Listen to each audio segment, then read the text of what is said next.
Hello, my name is Corbin, and we're back again for Chapter 8 of the CCSP Study Guide, which covers operations elements. So the first thing we're going to discuss is physical and logical operations. The industry standard is 99.999% uptime.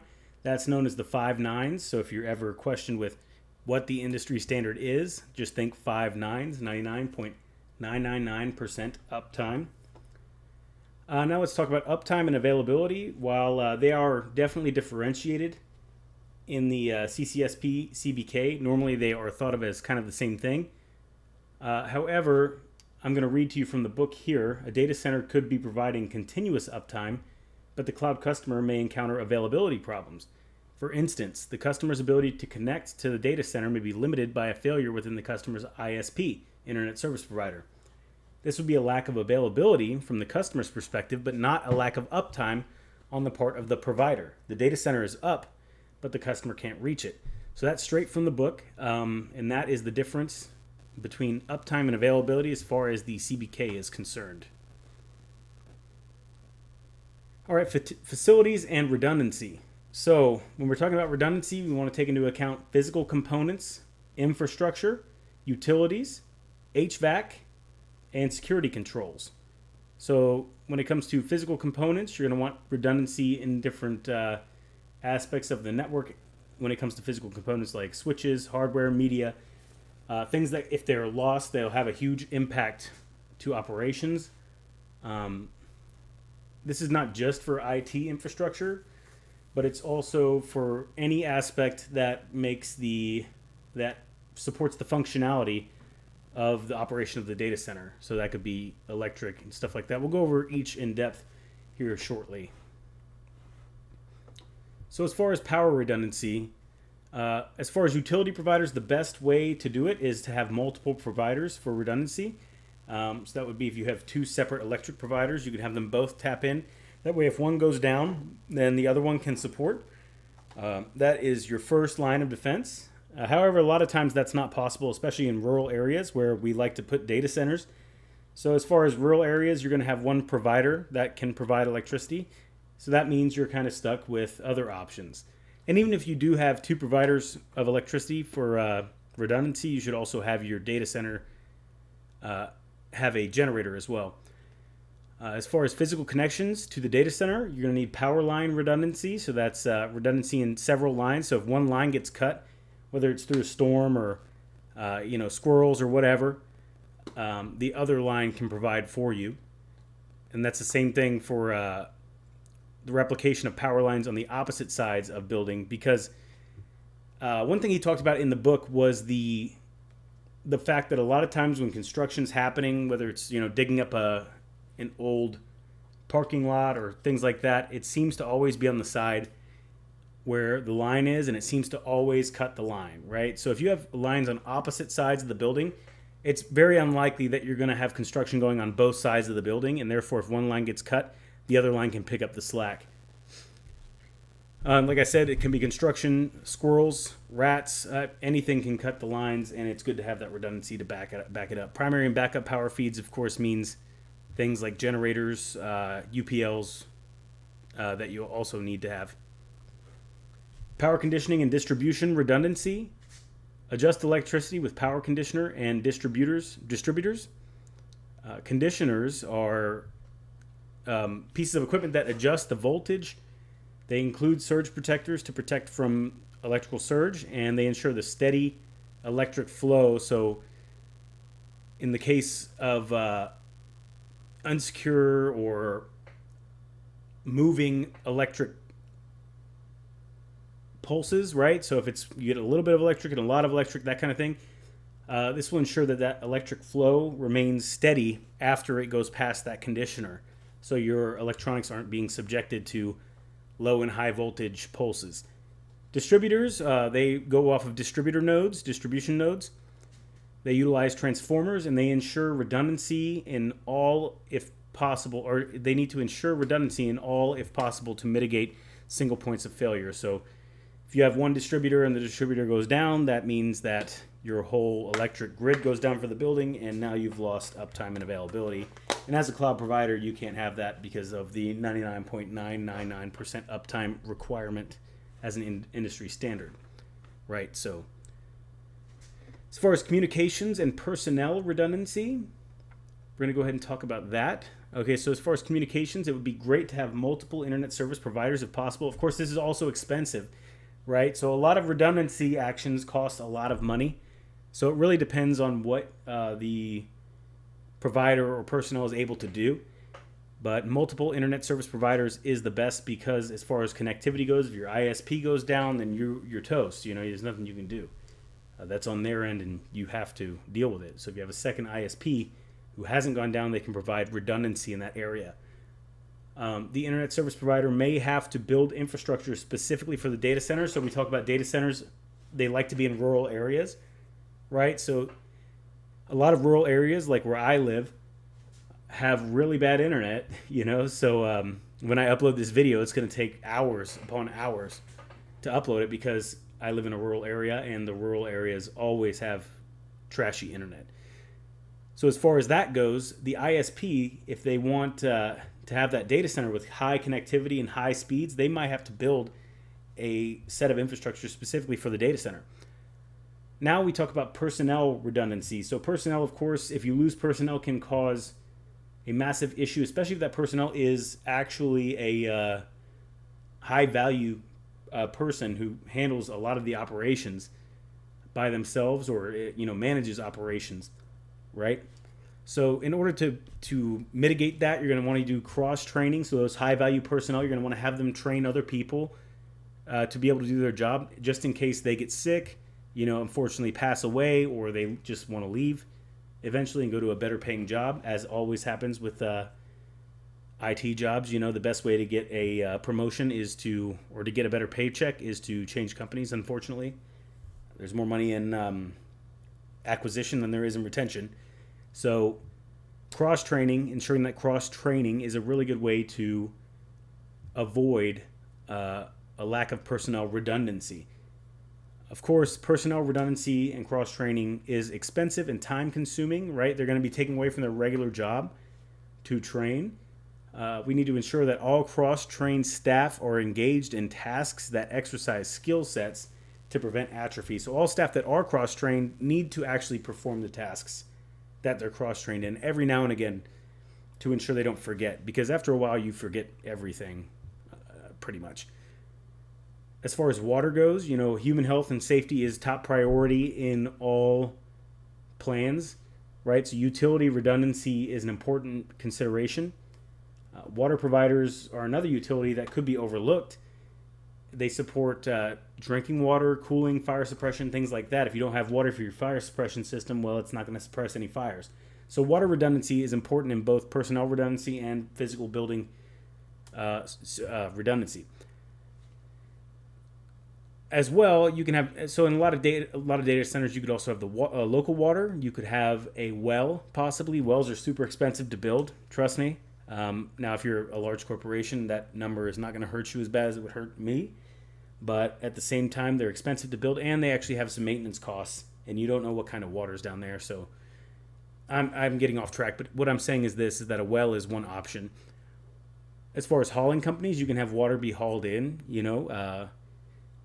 and stored in storage containers. Now, water does expire to some extent, especially for drinking.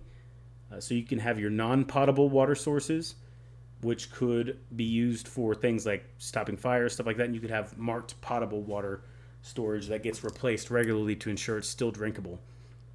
As far as egress, you want top priority. The top priority would be human safety. You want to have multiple points of escape. So there are many. If one point is blocked off or on fire, there's another way to get out. And you want those the escapes to be marked with backup lights, so that if the power is out during an emergency, there's always lights telling you where to go for the emergency exits. You also want your personnel to know where the emergency exits are. As far as deluge fire suppression, you want to focus on the egress paths. So while it's good to have fire suppression in the whole building, it's very highly integral to have the egress paths completely soaked in water, because that's going to be the only way for personnel to get out of the building. And like I said, And I think this is actually an important part of this book. And I think that's something that when you get into talking about redundancy and the need for all these different types of considerations for security, people forget human safety, right? We start talking about computers and we forget about humans. But no, yes, human life is the most precious thing in that building, and that needs to be your top priority. If that's not your top priority, then get ready for some serious risk mitigation in the end, because a loss of a human life is costly, and it's also unethical to put any equipment over a human life, no matter how important it is. So yes, lighting over the emergency egress paths, and there needs to be fire suppression over those egress paths. And as I said, emergency lights, so they need to be able to see. It needs to not be on fire, and it needs to be available, and they need to be redundant. Security redundancy, we're looking at defense in depth, layered defense. So that means there's defense in several different layers. So I mean, a simple expression of that would be, you have a firewall, you have a password, you have several different defenses that an attacker has to get through, and he has to have several different skill sets to get through those defenses. As far as physical security goes, you have a fence, you have a man trap, and you have a guard, and you have cameras. Now it's a lot more difficult than if you just had the man trap to get into that building. That's a layered defense. Layered defense consists of physical controls, administrative controls, and logical/technical controls. First, let's go over physical controls. Of course, we have guards. Guards are great physical controls.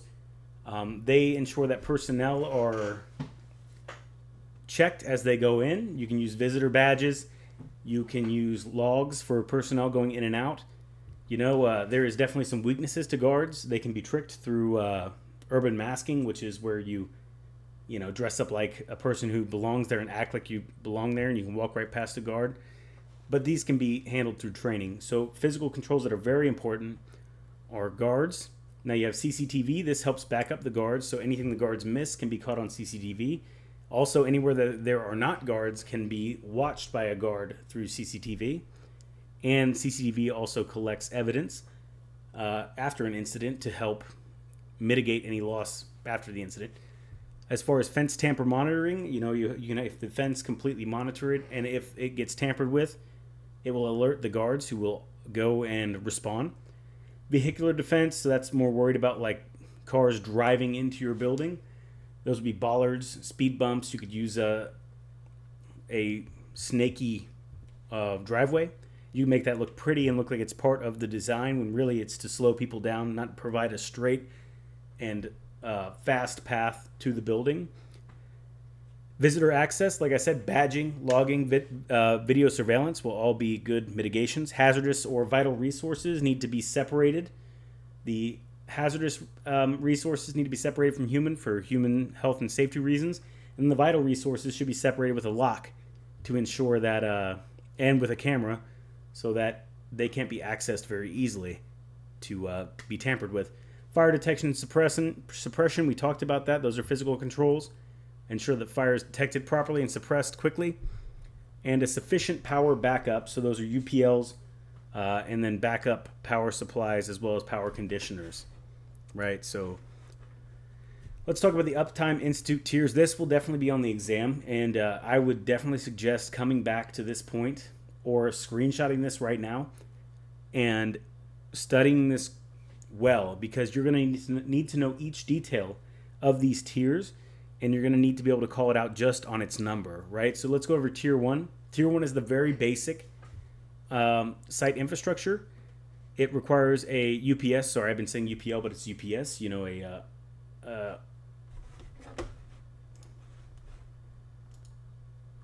Uninterruptible power system, and that will help for your line conditioning and power backup, and keep your systems. It should be on. The UPS should be on as long enough to allow your systems to gracefully shut down. That's another knock the foot on the floor thing. They should be on long enough and provide enough power to allow for a graceful shutdown.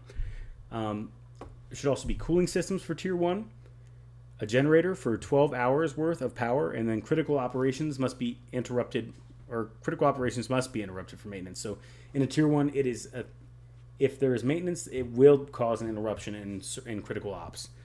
So let's go over that one more time. Tier 1, basic site infrastructure, right? You have to have a UPS, uninterruptible power supply. Cooling systems must be there. A generator for 12 hours worth of backup, and then critical operations must be interrupted for maintenance. A tier 2 data center will require a lot more redundant site infrastructure. Critical operations will not have to be interrupted for maintenance. They can still happen, but there may be downtime for any disconnection of power distribution systems or lines. There's not a lot of redundancy in power in a tier 2 data center. Tier 3, concurrently maintainable site infrastructure. There are multiple distribution paths, dual power supplies for all IT systems, and critical ops can continue even if any component or power element is out of service. These are highly redundant, but they are not completely fault tolerant. And that's where we get to tier 4, which is the fault tolerant site infrastructure. Of course, a lot more expensive, a lot more planning required. All elements have integral redundancy, every single element. It can survive both planned and unplanned downtime. Loss of any single system or component will not affect operations. And it has automatic response capabilities. So now let's get to the downtime threats to each tier. Tier 1 has the threat of power or component maintenance. If either power or components need to be maintained and go down for maintenance, that means that there will be downtime. And of course, untoward personnel activity will cause downtime. Tier 2 has a little bit more redundancy, but there's still the problem of power maintenance or failure. The power is not redundant in a tier 2 facility. You could think of it as just having one power line, but a lot of redundant in data center features. And then, of course, untoward personnel activity may cause downtime. Tier 3, unplanned loss of a component may cause downtime. Loss of a single system will cause downtime. And planned maintenance increases risk of downtime, but does not cause it, right? So it's more of a risk of downtime during planned maintenance as opposed to the guarantee of planned maintenance causing downtime for a tier 3 data center. And then, of course, tier 4, the top dog, unplanned loss of component or system will not affect critical operations, of course, because this is the most expensive and redundant type of data center, tier 4. And planned maintenance increases the risk of downtime, but definitely does not cause it. So it just depends on how much stuff is getting maintained. Virtualization Ops. So we're going to talk about personnel isolation, hypervisor hardening, instance isolation, and host isolation. We went over virtualization in a previous video, so you should be familiar with that concept, and you should be familiar with why these kind of things are necessary. So first, let's talk about personnel administration. So the cloud service provider must ensure no conflict of interest for competing customers within the virtualized instance, right? So this will go over the Brewer-Nash model, which is also known as the Chinese wall model, is a model that helps to fix this problem, right? So it was the first time it was ever given was in the 1989 IEEE paper on this subject, which distinguishes access and permissions of administrators based on policy. I'll provide the link to that paper in the description so you can read it and get a better understanding, although the Brewer-Nash model doesn't show up as often. It doesn't show up very often on the exam. You're more looking to know that personnel isolation and conflict of interest need to be handled at the virtualization manager level. Data masking is a great option, but it's not as viable as the Brewer-Nash model. Hypervisor hardening. So the hypervisor is the most vulnerable. It's not the most vulnerable per se, but if it does get attacked, it's over for everyone who's using the hypervisor, right? It's the main piece that holds all the VMs above it. So if the hypervisor is taken down and it's attacked and it's compromised, then the rest of everything is now compromised. So the hypervisor should receive all the security attention that would have been showed for a bastion host in a DMZ of a legacy network. The hypervisor should be updated and patched to vendor standards, and there should be no default accounts on it. Absolutely not. It should be monitored and logged regularly with something like a SIM and very carefully watched. and then the type 1 hypervisor versus type 2. So the type 1 hypervisor is the best option for security because it's bare metal and has a smaller attack surface than the type 2 hypervisor, which is a software hypervisor. It doesn't require bare metal. It's much more convenient, but it also has a much larger attack surface. So if your question on type 1 versus type 2 on the exam, then of course the type 1 is the safer option. Instance isolation. So each virtual machine is an instance or a guest, right? And they should be logically isolated from each other with strict logical controls.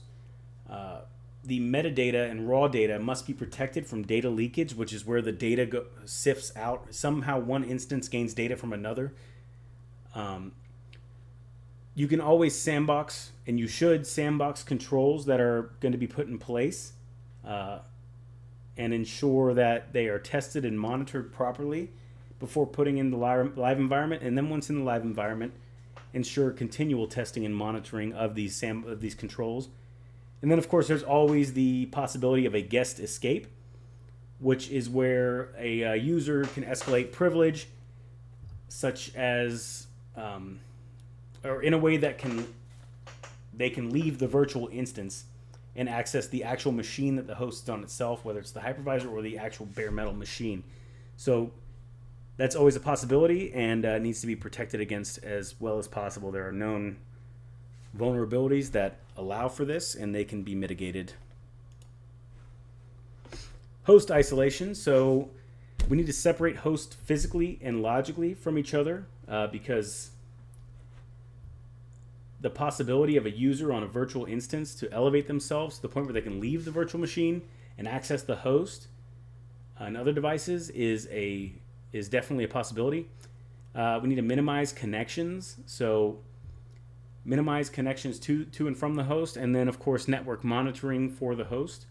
It should be very thorough and detailed and ensure that host escape activity would be immediately recognized and a response would be mounted. Storage operations. Of course, there's clustered storage, and then there is coupling, right? So storage devices will be clustered in groups for clustered storage, which is great for performance, but clustered storage architectures can come in two types, right? So that would be tightly coupled or loosely coupled clustered storages. The tightly coupled, they are directly connected to a shared physical backplane, which connects them directly and tightly. Each component of the cluster is aware of the other components and subscribes to the same policies and rule sets.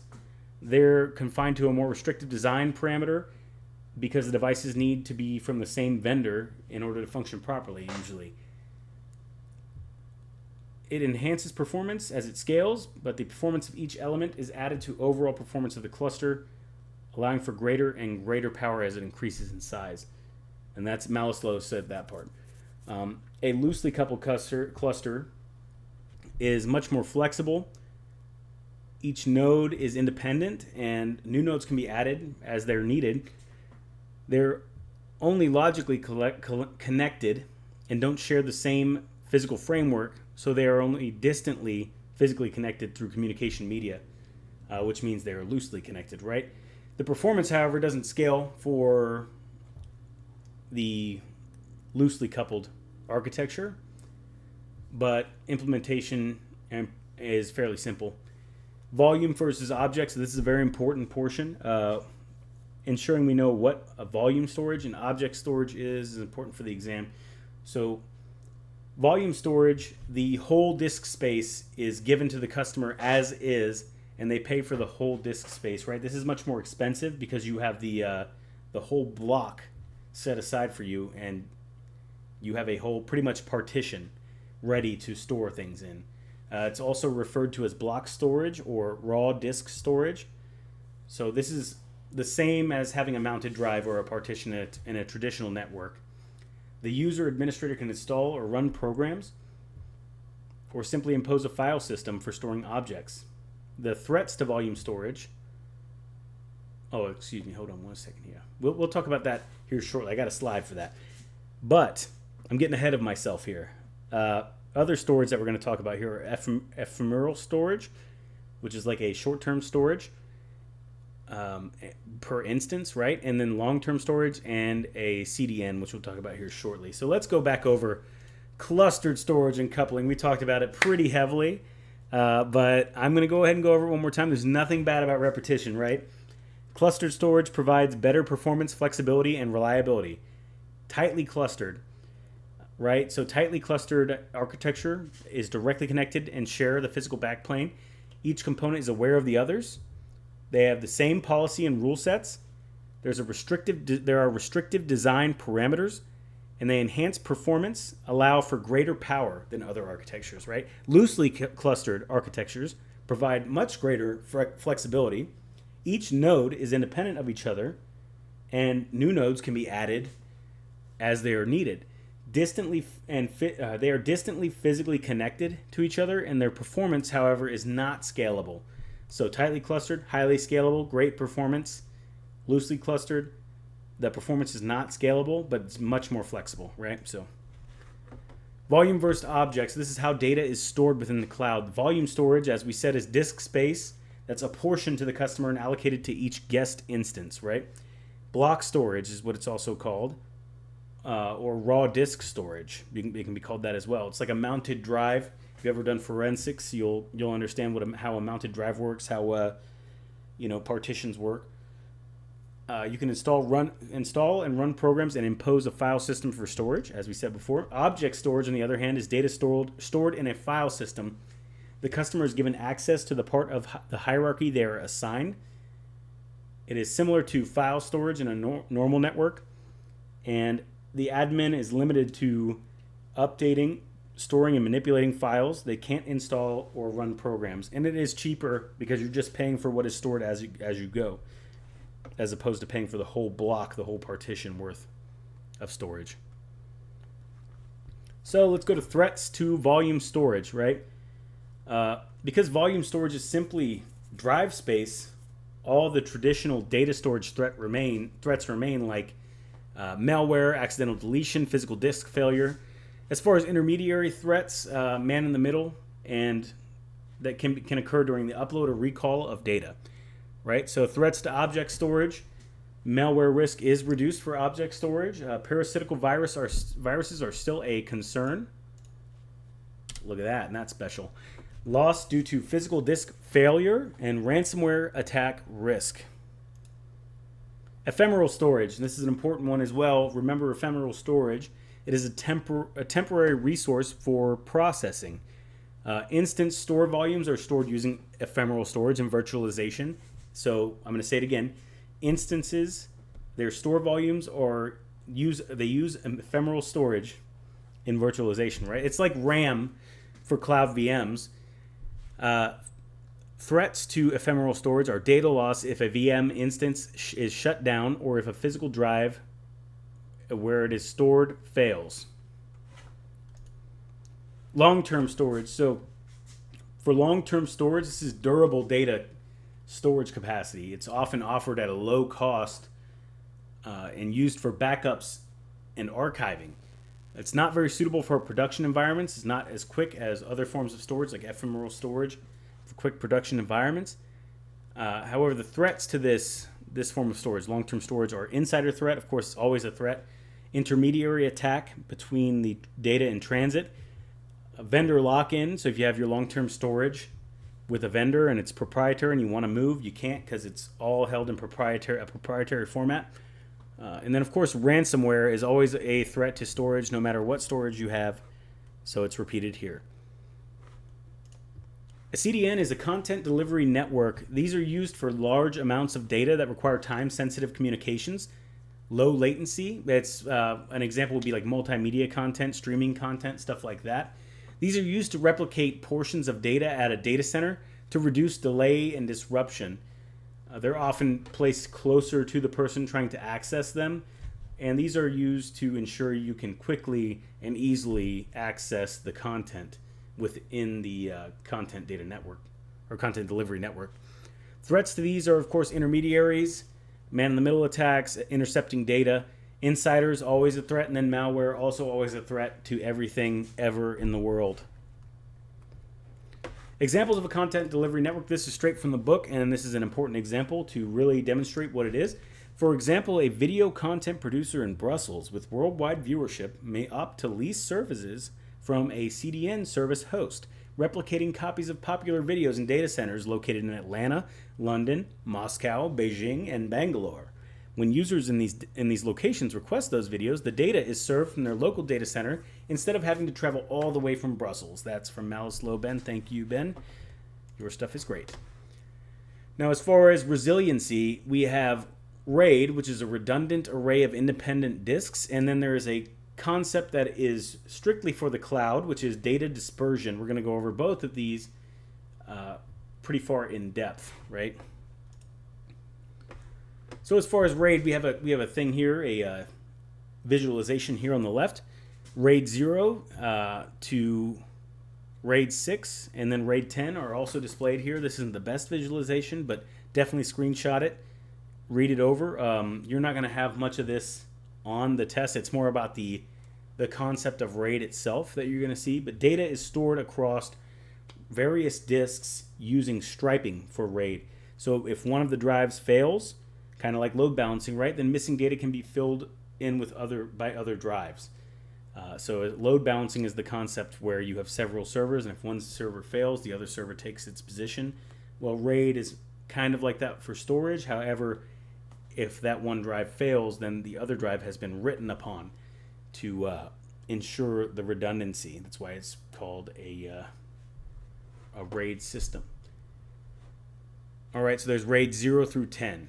These are all concepts we need to be ready to understand. So let's go over RAID 0. It's the fastest, no protection from disk failure. Best for scratch storage when editing digital video, photos, or media. Requires 2 or more disks. RAID 1 is blocks, mirrored, no stripe, no parity. It's the safest, most disk failure protection. Best for critically important data where access speed is not an issue and requires 2 or more disks. RAID 4 is block striped and dedicated parity.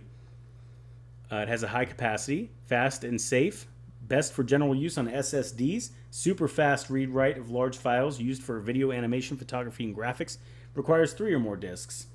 And like I said, screenshot this, read it. I'm not going to go through each and every one. It's not as important to know them exactly for the test. Now let's go over data dispersion, which is an important thing to know for the test. Data dispersion is data sliced into chunks, commonly called shards, encrypted with parity bits. This process is called erasure coding, right? Written to various drivers in the cloud cluster, equivalent to creating a RAID array in the cloud. So the data is broken up into chunks. After it is broken up into chunks, it is written to various drives in the cloud cluster, and it is also referred to often as bit splitting, right? So it's kind of like a RAID array in the cloud environment, providing for parity bits, called erasure coding, and is also called bit splitting. The benefits of data dispersion or partial loss of data can be recovered from one component and can be recovered from the remaining components. Greater security from physical or logical theft. Protect data of cloud customer if seized by regulators for investigation. It segments the data, so it takes the data and spreads it out and has a lot of redundancy within the use of bit splitting. SSMS is the method of bit splitting that uses 3 phases. It's difficult to decrypt without both arbitrarily chosen data and encryption key fragments. So it uses the 3 phases, which are encryption, using an information dispersal algorithm, and splitting the encryption key using a secret sharing algorithm. The fragments are signed and distributed to different storage services, making it both difficult to decrypt without the arbitrary chosen data and key fragments. So it is a way of it's a method of data dispersion. As far as physical and logical isolation, restricted physical access to devices, secure KVMs, and restricted logical access to devices are important concepts we are going to talk about here shortly. So for restricted physical access to devices, we need to limit access to racks to those that absolutely need it. You need to do that with both physical controls and possibly multi-factor controls to those racks. So biometric, something you know, something you are, and something you have. Those can all be three different ways. Log the entry and egress. That can be done by a guard or CCTV if you're cheap. Lock racks, so the rack should be locked. So if you have access to one rack, that's your rack and that's the one you're responsible for. You shouldn't have access to another rack. And even so, they should remain locked so that if anyone does get in, they have a hard time getting into the rack. KVMs should have to be checked out. So each KVM should be logged when they're checked out and logged when they're checked back in. So we need to harden KVMs for security purposes, securing data ports to avoid data leakage, use tamper labels to ensure no housing breach, use fixed firmware that cannot be flashed, use soldered circuit boards so that components cannot be replaced, and reduce the buffer as well as air gapping push buttons. This is how you secure KVMs. Restricted logical access to devices. So now we need to logically restrict. This would be locating devices, conducting a form of data discovery, finding those devices on subnets to limit ability of malicious insiders. USB ports should be controlled extremely or eliminated completely, which is what I recommend if possible, but it is hard to do. Don't allow portable media to be carried into or out of the data center undetected. As far as cloud usage, blockchain and Internet of Things devices are dependent on distributed processing, networking, and high connectivity. Without any of those things, they wouldn't be able to work. Containers are a means for running applications in a distributed IT environment and can run on any standard operating system or platform. Containers can perform in a standardized way in a non-standard environment. So now let's talk about application testing methods. This is also an important concept for the exam. You have SAST, which stands for Static Application Security Testing. All right, so this is a direct review of the actual source code. This is considered white box testing. The benefits of it are direct and early assessment of potential flaws, and it requires a great deal of specific knowledge. You both need the person to know how to code and the security application of code. So usually those are two specialized knowledge bases, but the person who does this requires a specialization in both of those duties. Right? So DAST is Dynamic Application Security Testing. This is known as black box testing. Reviews the outcomes of an app as it is executed in runtime, so it doesn't require that knowledge of code. You're not reading the code directly, you're actually just testing the application in runtime. Involves a group of users in a test environment, and you could miss a lot of things that could be revealed in a static application security test. Static application security test can also identify 0 days, which is an important portion of an important thing to think about.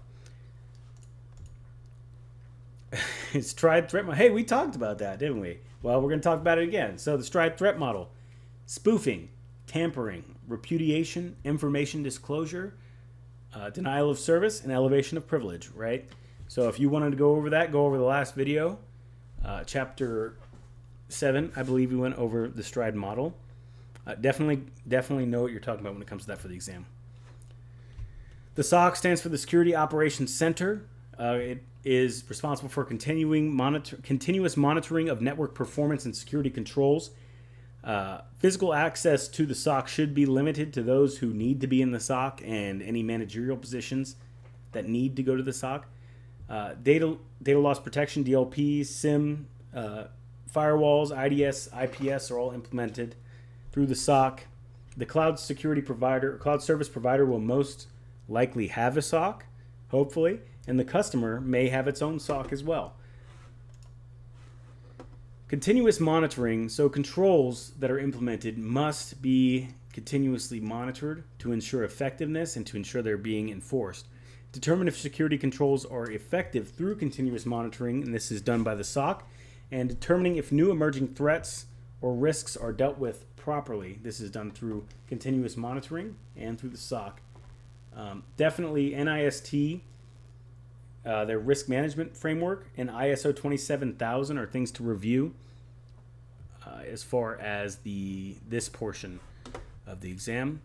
Incident management. So this is when the SOC detects or receives anomalous or illicit activity. This is when an incident response action could be initiated. It could include some of the following purposes: minimizing the loss of value assets, continuing service or provision, or halting the increase of damage. The intended outcome will impact the course of action taken by the SOC, and it will be different for every organization or every type of data center, right? So it is definitely possible that a retailer could allow a continued loss if the loss is less than the loss that is caused by taking full-blown downtime, right? So they could be fixing the incident while still allowing connectivity to happen in order to avoid loss. But however, if it comes with legal recourse, there could be different. It could come out different, right? Because now you're going to pay fines and have to answer for your loss. All right, so I know this was a long one, but let's go over the key points, right? So the key points here in this specific chapter are the implementation of redundancy in the design of a cloud data center, right? So we need to understand how that happens. We need to remember all infrastructure systems and components require redundancy, including utilities, power, water, and connectivity, processing capabilities, data storage, personnel, and emergency and contingency services. And what comes first in emergency contingency services? It is human health and safety, right? Know the 4 tiers of data center redundancy published by the Uptime Institute. All right, so memorizing these is kind of difficult, but it is, like I said, screenshot tier 1 to 4, and then go ahead and look them up again on your own. Make sure you know them inside and out, because there are several questions about the tiers, and you're going to need to know them. Understand the difference between SAST and DAST. What's white box testing? SAST, right? Black box is DAST. Which one involves review of source code? SAST. Which one is performed in runtime? DAST. These are very simple actually on the test as well. All right, and so what's next? Well, I'm sorry for boring you for a whole 40 minutes. I hope it wasn't too difficult to get through this, but I'm going to link some practice questions. Definitely go through those. They are helpful. Watch chapter 9 when you're done with that, and make sure you read the book too. So read the book, then watch the chapter. And what's going to happen here soon as I'm going through these, I'm going to go over this book. I'm going to also make a study guide in the CBK, and then I'm going to do some more stuff to really try to make this the most exhaustive study guide out there. It's not as well, it's not as gripping as Professor Messer's videos, but it should be pretty exhaustive. So thanks so much for watching again, and I'll keep publishing these, and I'll try to do my best to make them as good as possible to prepare you for the exam. Have a good day, and see you in chapter 9.